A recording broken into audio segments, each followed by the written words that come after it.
So here's our Hyundai 210 excavator. We're not going to go to the AM/FM radio. This is a 24 volt machine, not an option. There is a fuse panel on the back side of this that has 2 banks of fuses, but everything's exposed and we don't want to just use an add a fuse, and there's no access to wiring. So we pulled some panels open.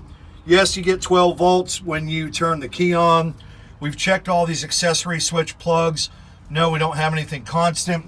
We've gone down even further, and guess what? Here's the panel with the key switch. There's another panel with a cigarette lighter, but there's nothing in there we can use.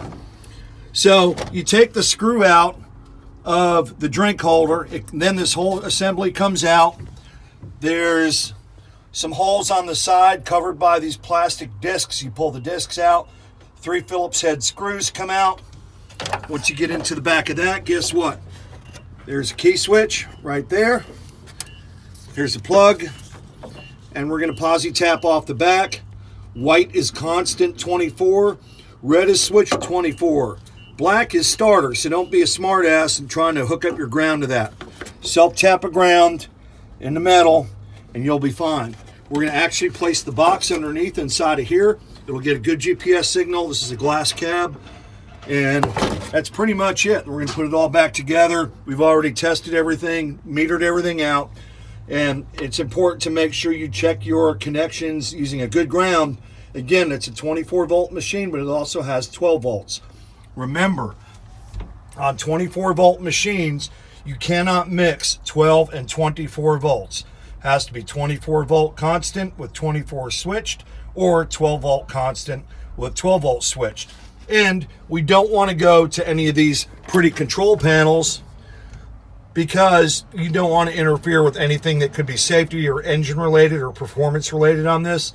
It costs about $600 an hour to get somebody to come out and work on one of these machines.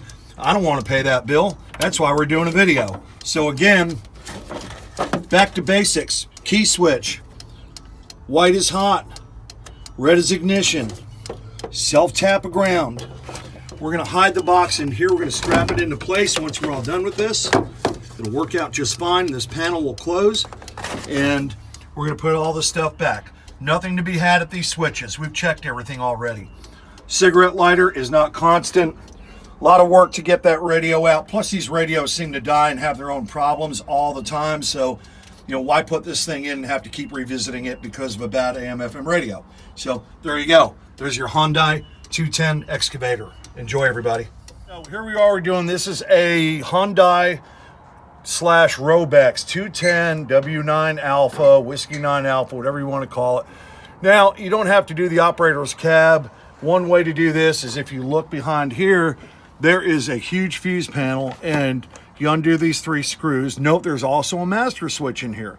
So you need to take that into consideration when you're doing tracking, especially if the machine is going to be on a job site. Ask the customer, do your guys use the master switch? Right now, I is set for on, it's in line, O is O for off.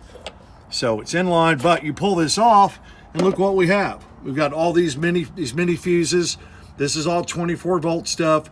The legend is actually here on this decal that's on the lid. So if you want to use Frank taps, fuse taps, whatever the hell you add a fuse, whatever you want to call them, you're more than welcome to use that. But the thing you need to be careful of is you're going to have an opening at the bottom. So you may want to cut out a tiny little notch, say here at the bottom. This is pretty much water resistant.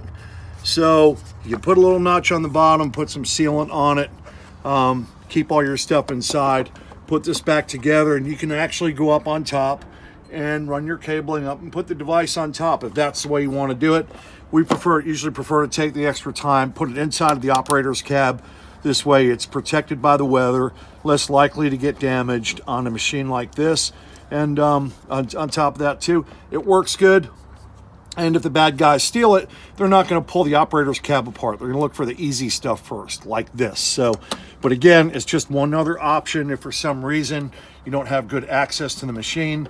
And again, it's a 24 volt machine, so you have to remember 24 volt for constant. You have to use 24 volt for ignition. You cannot mix and match voltages on most of the equipment that's out there today.